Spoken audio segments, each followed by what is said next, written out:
안녕하세요. 저는 중국집을 운영하고 있는 30대 후반 여자입니다. 친정엄마가 살아생전에 운영하시던 가게예요. 제가 지금 이렇게 번듯하게 중국집을 운영하기까지 정말 많은 일이 있었죠.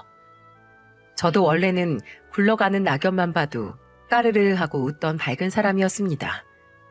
예전에 저를 알던 지인들이 지금의 저를 보면 언제 그렇게 변했냐고 할 정도로 저는 억척스러워졌어요. 남들은 가만히 회사를 다니다가 갑자기 중국집을 운영하게 되면서 변한 줄 아는데 정확히 따지고 보면 전 결혼하고 변했답니다. 제 인생에는 시집살이, 고부 갈등, 시누이 눈치 이런 거 없을 줄 알았어요. 아마 결혼 전에 시집살이 싹이 보였다면 이 결혼 못한다면서 엎었을 겁니다. 소개로 만나서 2년 연애하다 결혼했는데 살다 보니까 제가 호랑이 굴을 옆에 두고 살고 있었어요. 신혼 초에는 여느 집안과 다를 거 없이 평범했습니다. 결혼 후 3개월 만에 남편과 제 사이에 아들도 생겼고 남편은 정말 기뻐했어요. 특히 시모는 제가 임신 후 아들이라고 성별을 알게 됐을 때 누구보다 기뻐하며 말했습니다. 어머, 세상에 아들이야. 집안에는 역시 아들이 있어야 된다니까. 너무 잘 됐다. 우리 며느리 먹고 싶은 거 뭐 없어? 오늘 아주 다 먹고 가라. 그럼 저희 외식해요. 음식하는 것도 일이에요. 식구들도 많은데 어머님 힘드세요. 그럴까 그럼? 하여튼 속도 깊어. 우리 아들이 장가 하나는 잘 갔다니까. 우리 아들이 연애할 때도 집에만 오면 항상 네 자랑을 얼마나 했는지 몰라. 이렇게 잘 살려고 그렇게 연애도 재밌게 했나 보다. 시모는 손자를 보게 된다는 사실에 정말 기뻐했어요. 그리고 임신 기간 동안 정말 살뜰히 챙겨주셨죠. 시댁에는 형님과 아가씨도 있었는데 형님은 이혼하고 시댁에 들어온 상태였습니다. 그래서 그런지 시모는 이혼한 형님과 다르게 남편과 저는 잘 살기를 바랬어요. 그렇게 건강한 아들이 태어났고 남편은 회사 다니면서 바쁜 와중에도 가정에 충실한 사람이었어요. 정말 남편만 보면 흠잡을 곳이 없었습니다. 월급에서 100원 한 장도 뺄 줄 모르던 정직한 사람이었죠. 그래서 남편과 결혼 후 돈으로 싸워본 적이 없었습니다. 보통 아이 낳고 나면 부부싸움이 늘어난다는데 저와 남편은 큰 싸움 한 번 없었죠. 그렇게 계속 평범하게 살 줄만 알았어요. 하지만 제가 출산 후 아들이 100일쯤 지났을 때 친정엄마가 췌장암 진단을 받게 된 겁니다. 이미 췌장암 말기라 엄마는 손을 쓸 수도 없는 상태였어요. 췌장은 장기 90%가 망가져야 그제야 환자 스스로가 통증을 느끼고 몸에서 아픈 증상을 볼 수 있다고 하던데 엄마도 이미 많이 병이 진행된 상태였습니다. 온 가족이 정말 절망에 빠져 있었어요. 그런데 결혼하고 2년 만에 친정엄마가 췌장암 진단을 받자 시모는 돌변했습니다. 그동안 아무 일 없던 친정에 갑자기 왜 암 환자냐면서 믿을 수 없어 했어요. 집안에 암 환자가 있으면 3대가 망한다면서 말이죠. 시모는 한밤중에 저희 집을 찾아와 노발대발하며 말했습니다. 너 솔직히 말해봐. 결혼 전부터 친정엄마 아팠는데 숨기고 결혼한 거지? 너는 다 알고 있었던 거잖아. 갑자기 그게 무슨 말씀이세요? 제가 의사도 아닌데 엄마 병을 어떻게 알아요? 아무리 생각해도 이상하잖아. 멀쩡하던 양반이 갑자기 암이라는 게 말이 되냐고. 이거 완전 사기 결혼이야. 멀쩡한 내 아들이 지금 그 집구석 수발들게 생겼다고. 어쩔 거야? 너도 입장 바꿔 생각해봐라. 너 시집 왔는데 2년도 안 지났는데 내가 불치병으로 눕는다고 생각해봐. 이게 믿어지겠니? 어머님, 지금 제가 남편 등골 빼먹을까봐 걱정하시는 거예요? 그럼 내가 지금 이 상황에 너 힘들까봐 네 걱정하겠어? 내 아들이 돈 벌어서 처가에 퍼주게 생겼는데 내가 화가 안 나겠냐고. 웃기는 여자야. 왜 하필 지금 아프냐고. 사위도 자식인데 도울 수도 있는 거죠. 그리고 저희 엄마도 자식이 둘이에요. 설마 제가 여동생이랑 둘이서 엄마 병원비 하나 책임 못 질까 봐서요? 뭐 저희 아빠는 병풍이에요? 걱정 마세요. 저희 부모님 성실하게 사셔서 그 정도 돈 다 있다고요. 사위도 자식이라고? 결혼하고 10년이 지났어? 5년이 지났어? 어디가 자식인데? 내 아들 돈 1원 한 장 쓰지 마. 알겠어? 어머님 아들 아니고 저랑 결혼한 제 남편이에요. 돈 문제는 저희가 알아서 할게요. 신경 쓰지 마세요. 그리고 그 양반 그 여자 아니고 사돈 사부인 호칭 제대로 불러주세요. 너무 화가 나서 아픈 엄마를 그 양반 그 여자라고 부르는 시모한테 화가 나서 저도 모르게 똑바로 불러달라고 말을 했습니다. 남편도 시모의 말에 그만하라고 화를 냈어요.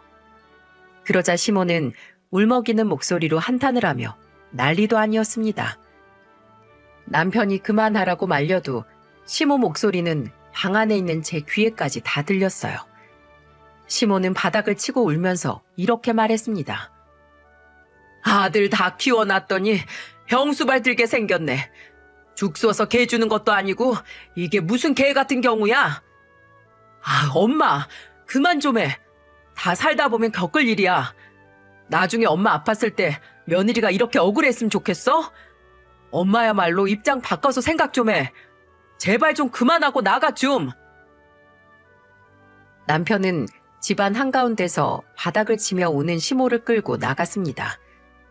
시모는 남편의 말에 은혜도 모르는 나쁜 놈이라면서 욕을 하며 나갔어요.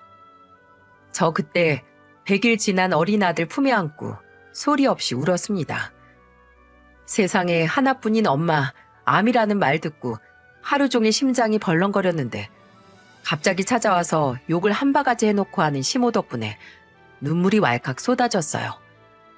그러고도 한동안 시모는 저한테 사기 결혼이라면서 별별 탓을 다 하더군요. 그리고 자식들 키우면서 식당 일만 하던 엄마가 아프니까 중국집도 문을 잠시 닫았어요. 그렇게 엄마는 더 이상 치료를 받을 수 없는 상태에 이르러 요양병원으로 옮기셨죠. 엄마는 이미 많이 암이 전이된 상태라 수술도 힘든 상태였어요. 의사가 더 이상 병원에서 해줄 수 있는 게 없다고 했을 땐 하늘이 무너지는 것 같았죠. 그런데 엄마가 병원에서 요양병원으로 옮긴다니까 시모는 더 불같이 화를 냈습니다.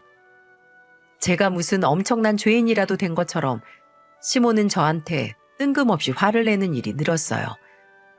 저는 너무 지쳐서 시모 전화를 피했는데 시모는 그게 더 화가 났는지 집까지 찾아오는 날이 늘었습니다. 아직 돌도 안 된 어린아들이 있는데 시모는 아랑곳도 안 했어요. 남편은 제가 오기 전에 시모를 집에 돌려보내려고 안간힘을 썼죠. 그런데 제가 딱 들어오다 시모와 마주쳤는데 시모가 저를 보며 말했어요. 요양병원으로 모신다는데 왜 내 전화는 안 받아? 앞으로는 당당한 척하고 뒤로는 내 아들 돈 쓰는 거 아니지? 어머님이 자꾸 이러시니까 써야겠어요.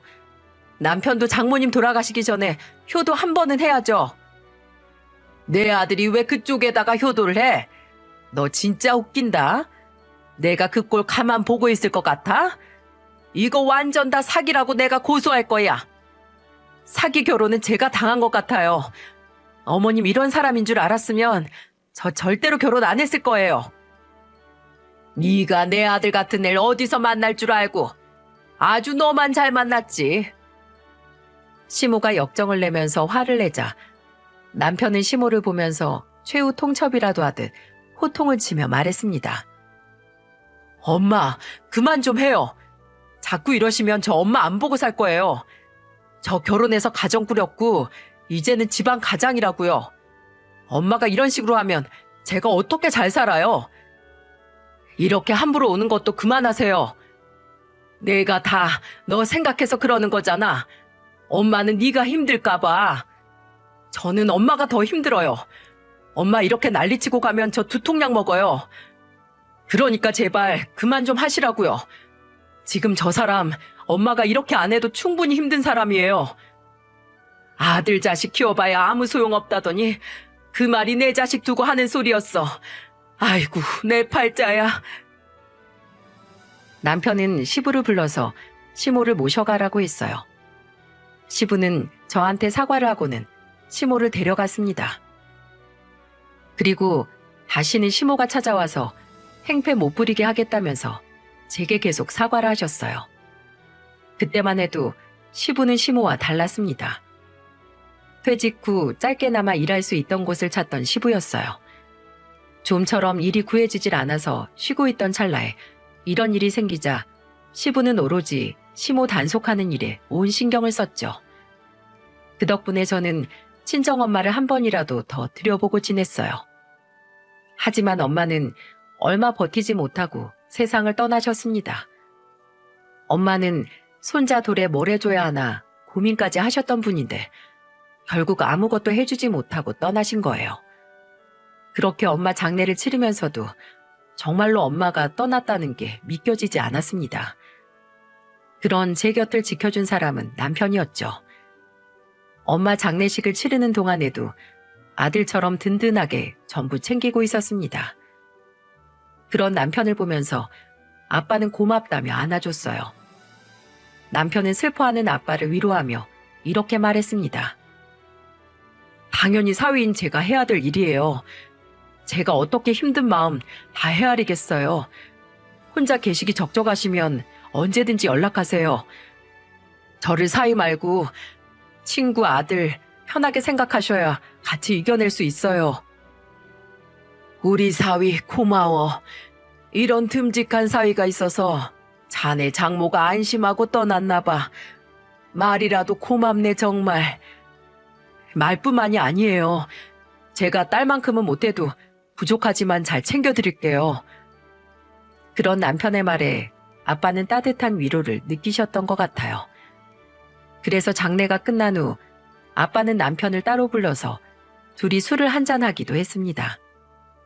그리고 엄마가 남긴 중국집은 제가 이어나가기로 했고요. 보통 남자들이 중국집을 운영하지만 저희 집 사정은 달랐습니다. 아빠가 다른 일을 하고 계셔서 오랫동안 엄마가 한자리에서 중국집을 운영했었거든요.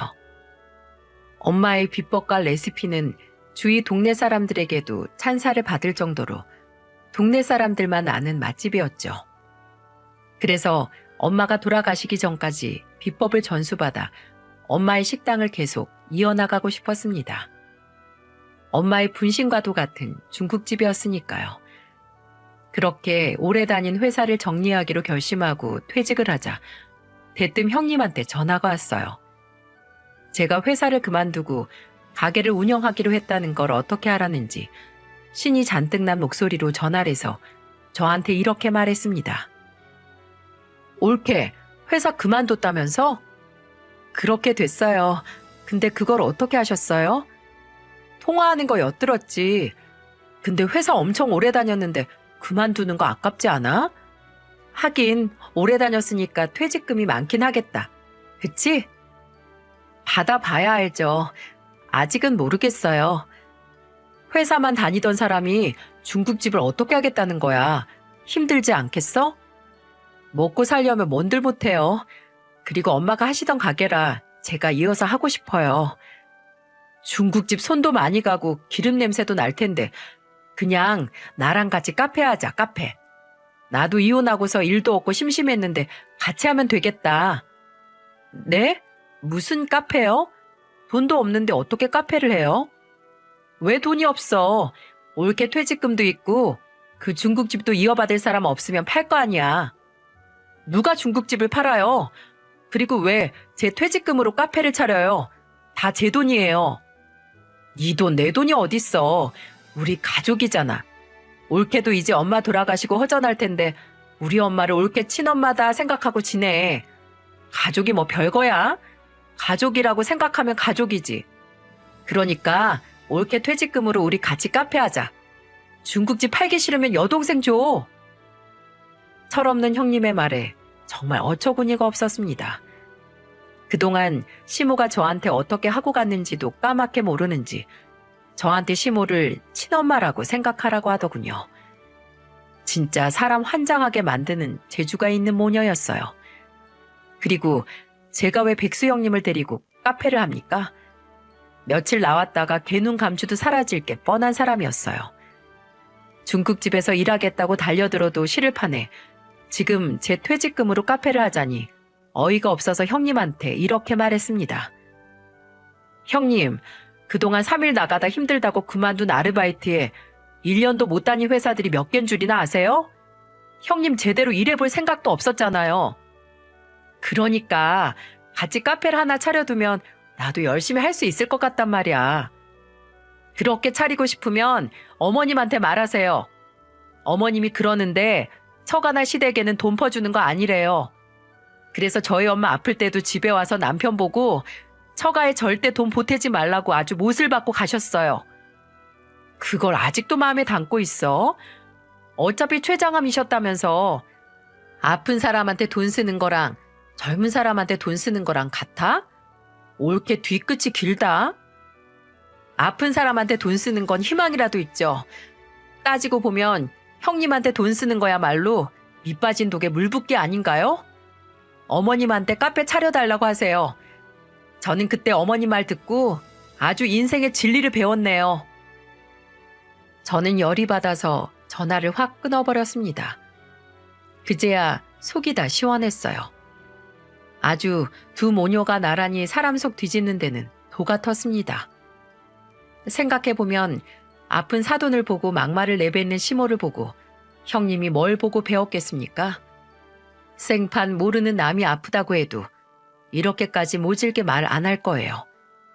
TV에 가슴 아픈 사연만 나와도 마음이 찡한데 도대체 왜 시댁 식구들은 저한테 이렇게까지 남의 아픔을 말하나 이해를 할 수가 없었죠. 제가 형님 전화를 그렇게 끊어버리자 형님은 저한테 문자를 보냈어요. 옳게, 정말 웃긴다. 나는 다 옳게 생각해서 한 말인데 생각이 이렇게 짧은 줄 몰랐네. 내가 사람을 한참 잘못 봤어. 형님은 끝까지 다 저를 생각해서 그런 거라며 우겼습니다. 대체 어디가 저를 위한 건가요? 제대로 일해본 적도 없고 오로지 먹고 노는 것만 하던 사람이었어요. 제가 형님 제안을 거절하자 그때는 시모가 저를 완전 파렴치한 사람처럼 몰아갔습니다. 다시 중국집을 오픈할 생각으로 준비하고 있는데 시모가 중국집을 찾아와서 이렇게 말했어요. 너는 위아래도 없어? 우리 아들이 사돈 아팠을 때 수발든 거 다 따져보면 네 퇴직금으로 하나 해줄 수도 있잖아. 저희 엄마 암 진단 받고 병원에 내내 입원해 계셨고 옆에는 아빠가 지키고 계셨어요. 그리고 치료 안 될 때는 요양병원으로 모셨고요. 이런 일 겪으면서 남편이 옆에서 힘이 된 건 맞는데요. 수발을 들었다는 말은 어머님 오해세요. 말씀을 왜 그렇게 하세요? 아주 선 딱 끊는 거 봐. 내가 말 좀 몇 마디 했다고 뒤끝 길게 뭐 하는 거야? 팽팽 놀기만 하던 애가 일 좀 하겠다는데 그냥 눈 딱 감고 하나 해줘. 절대 그럴 일 없어요. 장난으로 던진 돌에 개구린 맞아 죽어요. 저도 시댁에 돈 함부로 안 쓰려고요. 어머님한테 아주 잘 배웠어요. 그러니까 형님 일은 어머님이 책임지고 해주세요. 제가 시모한테 선을 그으며 말하자 시모는 두고 보라면서 화를 냈습니다. 저는 시모가 떠들거나 말거나 가게를 정리하고 있었어요. 화내는 시모 옆에 두고 제 할 일만 하니까 약이 올랐는지 가게 문이 떨어져라 벌컥 열고는 가버리셨습니다. 엄마가 아프셨을 때 시모 말에 충격을 너무 받아서 그런지 이제는 시모가 뭐라 해도 그러려니 넘겨졌어요. 그렇게 저는 남편의 응원과 아빠의 도움으로 중국집 영업을 시작했고 잊지 않고 찾아주는 단골 손님들 덕분에 시작이 좋았습니다. 처음에는 서툴고 모르는 게 많았는데 한 2년을 맨땅에 헤딩하듯이 버텨내니까 이제는 꿈에서도 짜장면 만드는 꿈을 꿀 정도였어요. 그러다 제가 눈 감고도 한 그릇 뚝딱 만들 수 있는 정도에 이르렀고 중국집도 안정적인 매출이 나오고 있었어요. 하지만 시댁은 사정이 달랐습니다. 시부는 퇴직한 후로 아무런 일을 찾지 못하고 계셨죠. 워낙 회사 재직 중에도 술을 좋아하시던 분이라 이제는 퇴직하고 시간이 많아지니까 술만 주구장창 마셔댔습니다. 한 번은 남편이 시부를 위해 경비원 자리를 알아봐줬는데 술에 취해서 면접을 못 갔던 적도 있었어요. 그래서 남편이 시부를 탓하면서 이렇게 말했다고 했어요. 아빠, 그동안 회사 다니면서 힘드셨으니까 쉬는 것도 나쁘지 않다고 생각했어요. 일하고 싶다고 하셔서 일 찾아드렸잖아요. 그런데 만취해서 못 나가시면 제가 중간에서 뭐가 되겠어요? 그냥 차라리 술이라도 하지 말고 쉬기만 할 수 없어요? 너는 네 아빠가 창피해? 내가 술 좀 마음 편히 먹겠다는데 왜 난리야? 아빠가 편하게 술을 마시면 온 가족이 밤에 잠을 못 자요. 어디서 또 사고 칠까 봐요. 제발 일을 안 하실 거면 술이라도 좀 그만 마셔요. 대체 뭐 하려고 그러세요? 정말 제가 이런 말까지 하기 싫은데 이러다 술값으로 재산 다 잃을까 봐 겁이 나요. 땡전 한 푼 없으면 며느리 가게 가서 배달이라도 하던가 하지 뭐. 설마 시아버지한테 험한 일 시키겠어? 그건 제가 반대해요.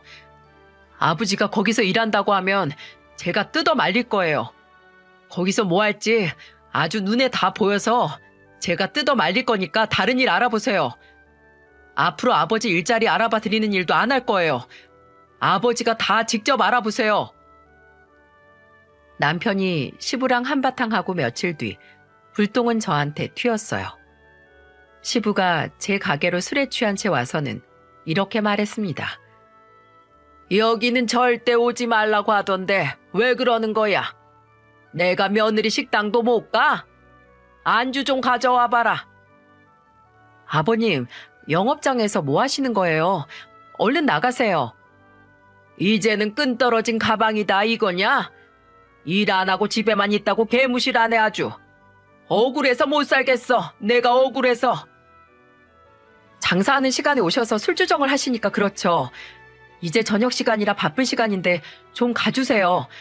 저는 환장해서 못 살겠어요. 아이고, 며느리가 시아버지 문전박대하네. 이런 기본적인 상도덕도 없이 무슨 장사를 한다고. 아이고, 아주 손님 알기를 뭐같이 할 것들이야. 시부는 갑자기 억울하다면서 땅을 치고 한탄을 했어요. 그리고는 제가 시부를 무시한다면서 아주 동네가 떠나가라 소리쳤습니다. 창피해서 쥐구멍이라도 숨고 싶었는데 곧 있으면 저녁 장사를 시작할 때라 난감했어요. 직원들도 만취한 시부를 끌어내기에는 역부족이었고요. 그래서 저는 남편한테 전화를 했어요. 그러자 남편은 지금 어린이집에 아들 데리고 나왔다면서 난감해했습니다. 그래서 저와 남편은 고민 끝에 경찰을 불렀어요. 그러자 시부는 제가 경찰을 불렀다는 걸 알고 미쳤냐면서 더 역정을 냈습니다. 진상도 그런 진상이 없더라고요. 저도 장사 몇 년 하면서 별별 진상들 다 만나봤지만 가게 바닥에 누워버리는 진상은 처음이었습니다. 그런데 그게 시부였다니 저도 직원들 보기 정말 민망했어요. 결국 경찰이 올 때까지 술도 안 깨고 식당 중간에 누워있던 시부는 끌려나갔습니다. 시부는 출동한 경찰들한테 끌려나가면서도 목청 좋게 소리쳤어요. 이게 다 뭐야? 며느리가 시아버지 알기를 개똥같이 하네. 이거 안 놔요? 내가 내 며느리 가게 누워있는 게 무슨 죄라고 날 끌고 나가? 여기서 이러시면 영업 방해예요. 우선 서로 가서 얘기하세요, 어르신. 출동한 경찰들은 시부가 어처구니가 없었는지 귀가 차다는 듯 말했습니다. 이게 무슨 동네 망신인지 정말 가게 이름이라도 바꿔서 간판이라도 바꿔 달고 싶은 심정이었어요. 시부는 제 가게에서 경찰서로 끌려간 걸 분하게 생각하는 것 같았죠. 시댁에 있던 아가씨가 이 사실을 알고 저한테 화를 내며 말하더군요. 새언니, 진짜 너무한 거 아니에요? 어떻게 시아버지를 경찰을 불러서 끌어내요? 그거 언니 얼굴에 먹칠하는 거예요. 제 얼굴만 먹칠한 줄 아세요? 아버님 그러시는 거 아들 얼굴에도 먹칠하는 줄도 아셔야죠. 두고 봐요. 작은아버지가 아빠한테 좋은 투자자리 알려주셨는데 그거 대박 나면 새언니가 우리한테 납작 엎드리게 될걸요? 제가요? 저는 그런 투자 전혀 관심 없어요. 그러니까 제발 대박 나셔서 술 좀 끊게 아가씨가 옆에서 잘 좀 도와드리세요. 제가 그런 걸 왜 해요? 아무튼 한 번만 더 경찰 부르면 저도 안 참을 거예요. 참 황당하고 어이가 없었습니다. 술 취해서 가게에서 난동 부리는 사람 쫓아낸 게 제 잘못인가요? 아무리 생각해도 저는 아가씨의 말이 이해가 안 갔습니다. 애초에 시부가 술을 적당히 마시거나 끊으면 될 일인데 왜 그걸 자기가 하냐면서 화를 내는 거예요. 생각을 해보니 제가 아가씨가 어떤 사람인지 잊고 있었죠. 아가씨는 남자를 만나도 있어 보이는 사람만 만났어요. 차도 외제차에 선물은 늘 고급 선물만 주는 사람들만 골라서 만났는데 그러다 사기꾼한테 당해서 시모한테 받아간 결혼 자금마저 전부 날려먹었어요. 그런데도 정신 못 차리고 살고 있었죠. 정말 시댁이 총체적 난국이었습니다. 그래서 점점 시댁 일에는 관심을 끊게 됐어요. 그 후 저는 여동생의 제안으로 중국집을 제대로 홍보하게 됐습니다. 여동생이 광고회사에 다니고 있어서 그런지 가끔 가게를 오면 늘 이런 말을 했어요. 가게 홍보만 제대로 하면 진짜 대박 날 텐데 내가 한번 해볼까? 또 그 소리다. 돈 버는 것도 좋은데 바빠지면 우리 애 보기도 힘들잖아. 형부가 잘 도와주잖아. 내가 저번에 말해보니까 형부도 적극 찬성하던데? 내가 한번 해볼게. 언닌 나만 믿어. 엄마가 물려준 레시피 다 전부 받았잖아. 홍보만 잘하면 충분히 해볼 만해, 언니. 전 요즘 차고 넘치는 게 식당인데 홍보를 한다고 제 가게가 엄청나게 커질 거라고 생각하지 않았어요. 그런데 여동생이 본격적으로 홍보를 시작하자 정말 입소문이 났는지 손님이 줄을 서기 시작했어요.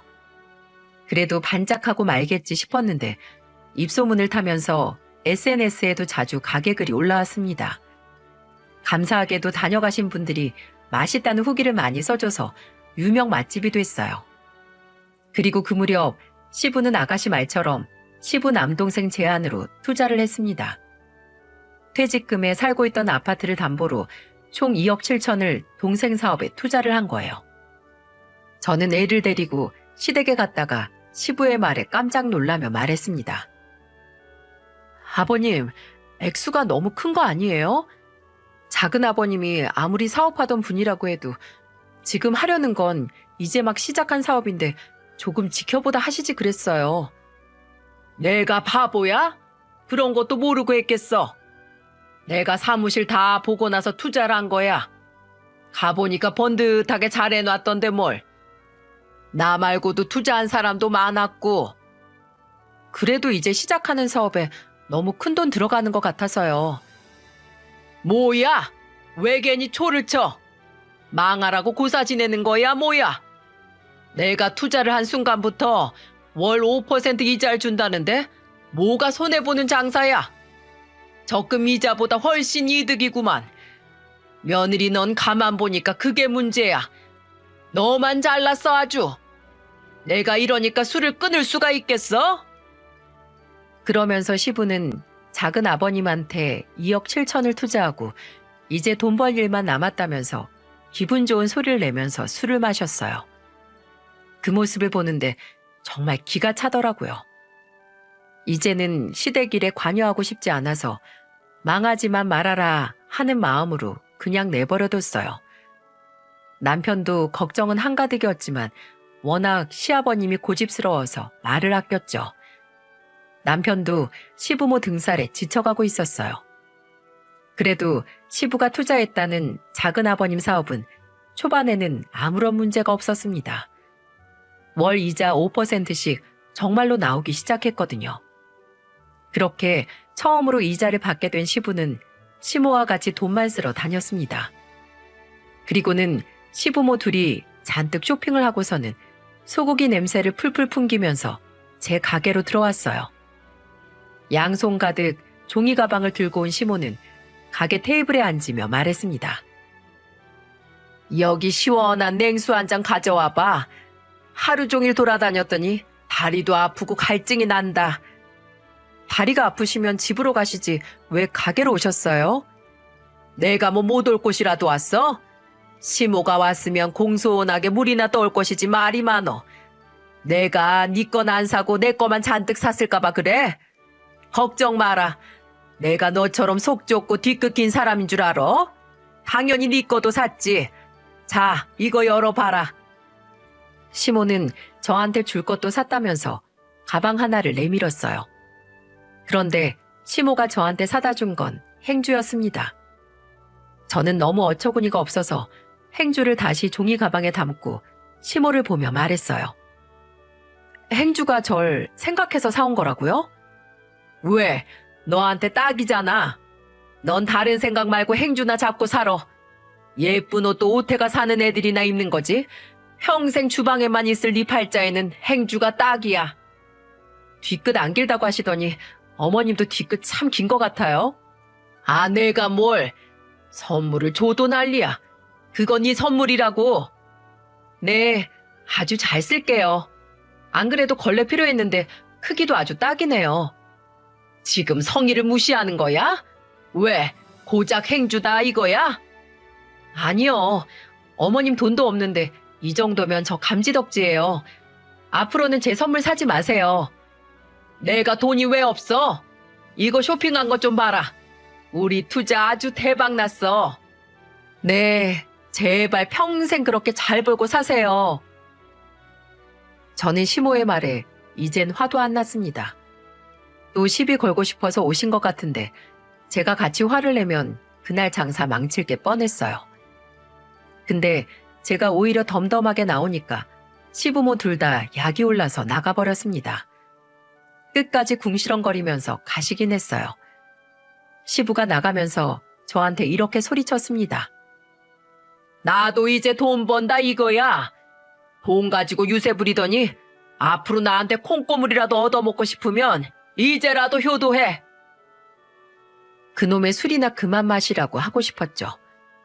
정말 한동안 시부모는 매달 나오는 이자로 배짱이처럼 놀러 다녔어요. 게다가 한 번은 시모가 아가씨랑 같이 보톡스를 맞았다면서 우스꽝스러운 얼굴로 가게를 찾아온 적도 있습니다. 왜 그렇게 저한테 자랑 못해서 안달인지 이해가 안 갔죠. 아파트 담보로 투자했으면서 불안하지도 않을까 의아했지만 이런 걱정은 저만 하는 것 같았어요. 시댁 식구들은 내일이 없다는 듯이 돈을 물쓰듯 썼습니다. 그렇게 한 5개월을 따박따박 나오는 이자를 받으면서 놀았어요. 그냥 온 식구가 그 이자 하나 바라보면서 놀고 있었죠. 시부는 술에 취해서 기분 좋은 목소리로 이렇게 말했습니다. 나는 이제 죽을 때까지 이렇게 살 거야. 아주 신선 노름이 따로 없네. 내가 말년에 이렇게 살려고 한평생 일을 했구나. 정말 시부는 작은 아버님 투자만 믿고 계셨어요. 그때까지만 해도 매달 이자가 나오니까 온 가족이 아무런 의심이 없었습니다. 저는 솔직히 한편으로는 시부가 사고라도 칠까봐 노심초사였어요.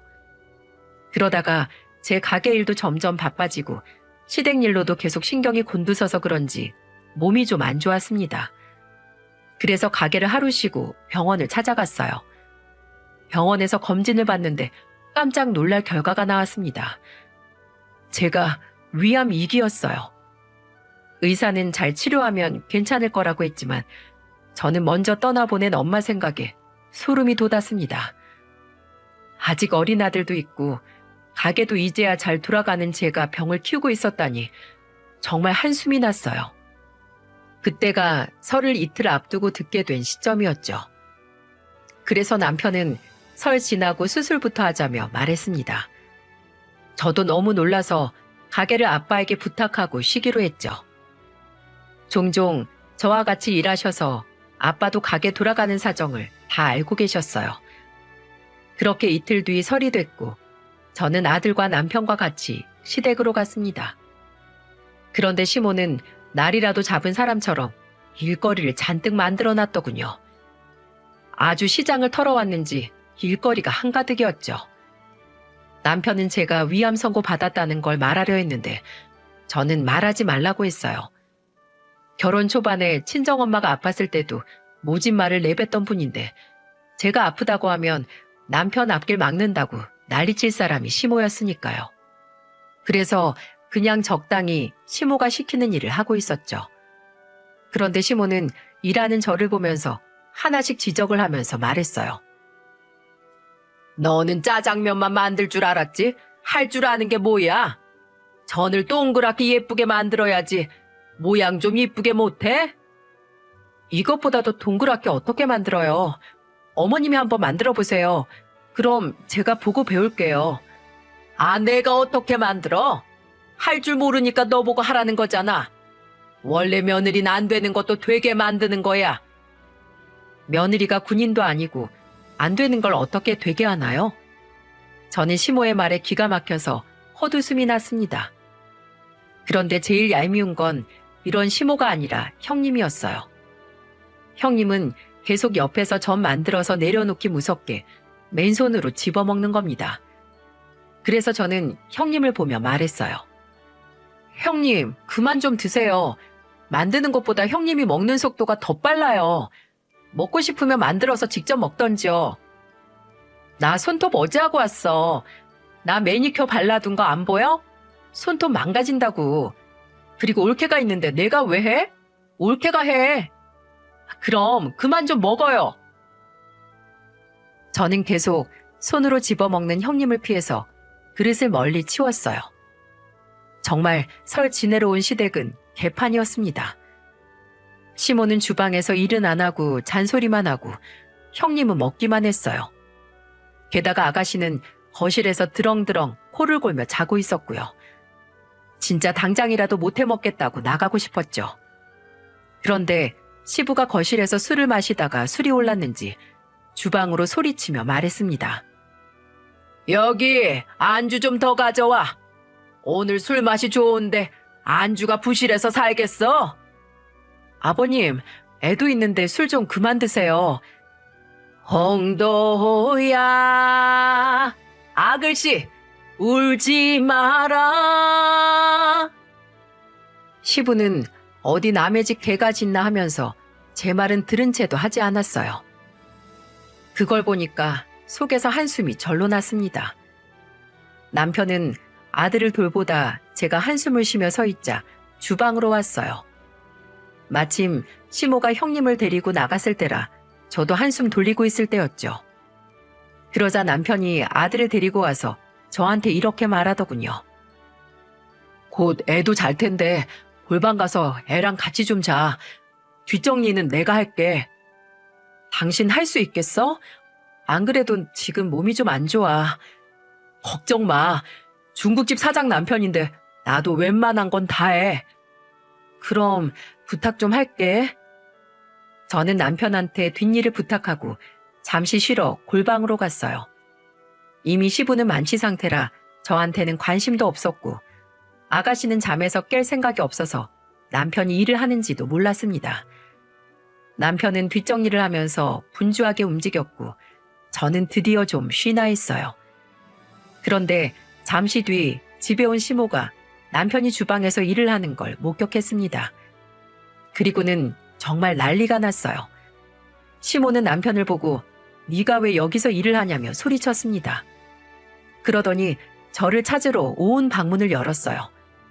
그러다 골방에 제가 아이와 같이 누워있는 걸 보고는 깜빡 잠이 든 저를 보며 소리쳤어요. 여기가 어디라고 누워있어? 당장 안 일어나? 네가 뭔데 내 아들을 주방에서 일을 시켜? 여기가 시댁이지 네 식당인 줄 알아? 저 지금 몸이 좀 안 좋아서 그래요. 어디서 꾀병이야? 빨리 전 부쳐.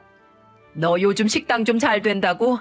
아주 시댁 알기를 개같이 하는데 오늘 너 내가 홍군형 낼 줄 알아. 시모는 갑자기 팔을 걷어 붙이면서 말했고 그때 뒤따라온 남편이 시모를 말리면서 사실대로 다 말했어요. 엄마, 이 사람 지금 진짜 아파. 위암 2기인데 와서 일하고 있던 거야. 뭐? 위암 2기? 그 엄마의 그 딸이네. 아주 돌아가면서 내 아들 등골을 빼먹으려고 하네. 야, 죽으려면 이혼하고 죽어. 내 아들 옆에 들러붙어서 병간호하게 만들지 말고. 저는 시모의 말에 경악을 했습니다. 남편도 시모의 개념 없는 소리를 듣고 화를 냈어요. 저는 더 이상 참을 수 없어서 시모를 보며 소리쳤어요. 그리고 이성을 잃고 말았죠. 이놈의 시애미가 미쳤나? 지금 저보고 이혼하고 죽으라고요? 그리고 누가 누구 등골을 빼먹어요? 제가 한 달에 식당에서 얼마를 버는데요? 돈을 다 떠나서 저희 부부예요. 아프면 서로 돌보며 사는 거죠. 그럼 어머님은 암 걸리면 아버님이랑 이혼하고 아프실 거예요? 뭐야? 나는 건강한데 재수없는 소리야? 나는 이제 잘 먹고 놀기만 하면 되는 삶이라고. 어디서 개념 반 말아먹은 소리를 하고 있어? 네, 그럼 평생 그렇게 제멋대로 사세요. 저는 지금부터 이 지긋지긋한 집구석 손절할래요. 평생 그렇게 아나무인으로 마음대로 사세요. 그래, 잘 됐네. 당장 내 아들이랑 이혼해. 아, 잘 됐네요. 당신이 얼른 선택해. 당신 어머니가 이혼하라는데 이혼하고 싶으면 이 자리에서 아예 결판 짓고 갈라서자. 남편은 제 말에 당황하더니 시모를 보며 말했습니다. 엄마, 나는 처자식 못 버려요. 그동안 나도 참을 만큼 참았고 장모님 아플 때도 그렇고 지금도 그렇고 엄마는 대체 왜 사람을 그렇게밖에 못 대해요? 엄마 딸이 아팠어도 그럴 거예요? 야, 너 지금 엄마 버리겠다는 거야? 아이고, 아들 새끼 키워봐야 아무 소용없지. 자기 처밖에 모르는 답답한 거사. 내가 널 위해서 그러지 나 위해서 그래? 이 미련한 놈 같으니라고. 너도 당장 나가. 다시는 오지 마.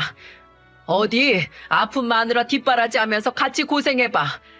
내가 그동안 아들이라고 너 믿고 키운 내 죄다. 내 죄야. 내 발등 내가 찍었지.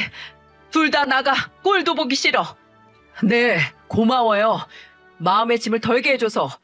그리고 안 그래도 나갈 거예요. 제발 정신 좀 차리고 사세요. 쪽팔리니까요. 뭐 이놈의 자식? 너 일로 와. 너 죽고 나 죽자. 그렇게 남편은 저와 아들을 데리고 시모의 외침에도 밖으로 나가버렸습니다. 나오는 순간에도 시부는 만취 상태라 무슨 일이 일어나는지도 몰랐습니다. 신우랑 형님은 저를 노려보고 있었고요. 저는 뭘 꼬라봐? 한마디를 하고 알터니를 뺀 것처럼 후련한 마음으로 시댁을 나와버렸어요. 그렇게 저는 정신없던 설이 지나고 항암 치료도 다행히도 잘 되어 일상생활을 할 수 있는 정도까지 됐습니다. 남편은 정말 다행이라면서 눈물을 흘리면서 좋아했었죠. 그렇게 점점 저도 일상을 되찾아가며 내 위치에서 열심히 살아가고 있었습니다. 하지만 어느 순간부터 잠잠하던 시댁 식구들한테 전화가 다시 오기 시작하는 거 있죠? 설 이후로 아무도 연락을 안 하고 지냈는데 석 달 정도 지나고 연락이 오니까 이상했어요. 저는 다 차단을 해버리고 신경도 안 쓴 상태였습니다. 그리고 그때 제 중국집에 시부와 시모가 초라한 행색으로 찾아와 저를 보자마자 손을 덥석 잡으며 말했습니다. 예, 나다. 네 시어머니. 네? 아니, 꼴이 이게 뭐예요? 우리 사업자금 다 날리고 쫓겨나게 생겼어. 이제 어떡하니? 뭐라고요? 근데 쫓겨나게 생겼는데 왜 절 찾아와요? 우리 이제 남남된 거 아니었어요? 딴 데 가서 하소연하실 거면 하소연하세요. 번지수 한참 잘못 찾아왔습니다. 혜미야, 제발 내 얘기 좀 들어줘. 시모 입에서 나온 얘기는 정말 상상 이상이었어요. 알고 보니까 시부의 남동생이라는 사람은 사업자금을 투자받고 해외로 도주한 상태였어요. 피해를 당한 사람이 시부 말고도 꽤 많았죠. 시부가 투자한 돈 중에 이자는 5개월 정도 꼬박꼬박 들어왔는데 그 후로는 아예 안 들어왔다는 겁니다. 알고 보니 결국 시부 남동생은 피해자들 돈을 돌려막게 하다가 감당이 안 되자 작정하고 도망갔던 거죠. 결국 모든 사실을 안 시부가 사무실로 달려갔는데 시부 남동생은 먼지처럼 사라진 상태였고 피해자들만 모여있는 걸 보고 절망했다고 했어요. 시부는 피해자들한테 돈을 들고 다 튀었다는 소리를 듣고는 땅을 치며 우셨다고 했습니다. 아이고, 아이고 내 돈, 내 전 재산, 이걸 어째, 내 돈 어떡해, 내 돈. 결국 시부는 동생만 믿고 있다가 전 재산을 다 잃은 거예요. 아파트 담보로 한 투자라 집도 날릴 지경이었죠. 그래서 지푸라기라도 잡는 심정으로 저를 찾아왔던 거였습니다. 그런데 그렇다고 절 찾아오는 건 무슨 경우랍니까?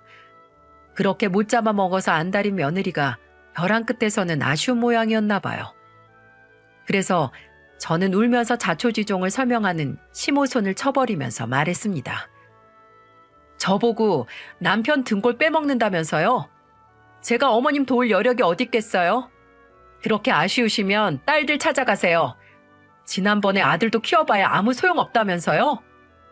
그년들 말은 하지도 마. 집안 쫄딱 망하니까 지들만 살겠다고 도망갔어. 돈 없으니까 부모 취급도 안 하는 것들이야. 며느라, 내가 미안했다. 미안하다고 하면 있던 일이 없던 일 되는 거예요? 저는 지금 울면서 빌어도 어머님 절대 용서 못해요. 그러니까 얼른 돌아가세요. 저는 시모를 내쫓으며 말했어요. 그러자 시부도 저한테 매달리면서 비는 겁니다. 그때 가게에 있던 아빠가 붉은 소금을 뿌리면서 소리쳤어요. 당장 안 꺼져? 여기가 어디라고 와? 내 딸 아픈데 이혼하고 죽으라고 했다면서. 내가 그 소리 듣고 쫓아가려다가 내 딸이 말려서 간신히 참았어. 오죽하면 시댁을 손절하겠어. 그런데도 정신 못 차리고 돈 달라고 또 찾아와? 에이, 당장 사라져. 소금도 아깝다.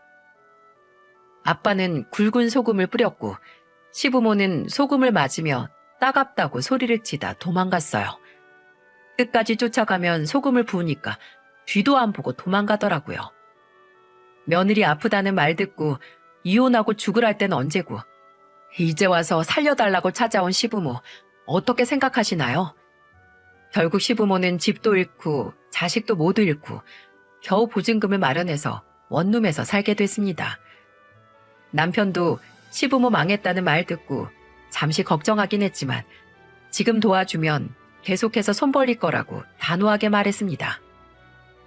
여보, 신경 쓰지 마. 언젠간 이런 일이 벌어질 줄 알았어. 이 세상에 공짜가 어딨어? 우리 부모님 벌 받은 거야. 당신한테 지금까지 한 행동들에 대한 죄가. 차라리 잘 됐어. 돈의 소중함을 아셔야지.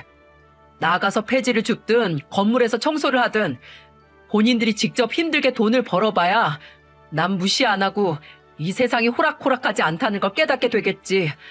우리 무시하자. 그 후로 시댁과는 완전히 남남처럼 지냈습니다. 도망간 아가씨와 형님은 뭐하고 사는지도 모르다가 아가씨는 뒤늦게 갈 곳이 없다며 시부모가 사는 원룸으로 들어갔다고 했어요. 셋이서 정말 오합지졸이 따로 없었어요. 결국 시부와 시모는 가족한테 배신을 당해서 밑바닥 인생을 살게 됐고 처량하게 살아가고 있습니다. 투자한 금액은 아직도 돌려받지 못한 상태고 경찰은 사기치고 도망간 시부 동생을 지명 수배 중이라고 했어요. 신분 세탁하고 작정하고 도망갔는데 언제 잡힐지는 알 길이 없는 것 같았습니다. 결국 시모는 식당에서 앞치마 두르고 일을 하고 있고 시부는 일용직을 전전한다고 하더군요. 하긴 입에 풀칠은 해야 하니 뭐라도 하고 살아야겠죠. 부디 이번 일을 계기로 정신 차리고 우리 아들에게 좋은 할아버지 할머니로 개과천선해주길 바랄 뿐입니다. 옛말에 까마귀도 반포의 효도가 있고 비둘기도 예절을 안다라고 했죠. 새도 은혜를 알고 질서를 아는데 사람이라고 그걸 모르겠습니까? 부모의 사랑과 은혜가 깊고 깊었다면 저와 남편도 이러지 않았을 거예요. 오히려 결혼 초에는 다 같이 잘 살자며 지냈지만 시댁의 끝없는 비난과 무시는 저로서 견디기 힘들었답니다. 그래서 결국 이 사단까지 온 거라고 생각해요. 저도 자식 키우는 입장으로 제 아들 귀하고 소중하지만 다른 자식 까내리고 내 자식만 덮어놓고 예뻐하진 않습니다. 며느리를 딸처럼 아끼진 않더라도 최소한 사람은 존중은 해야 된다고 생각해요. 서로 존중하면 좋은 관계가 이어졌을 겁니다. 가족일수록 서로 더 아껴주고 배려하면 좋겠습니다. 제 사연을 읽으신 모든 분들은 가정에 아무런 불화 없이 행복한 말들만 주고받길 바라겠습니다.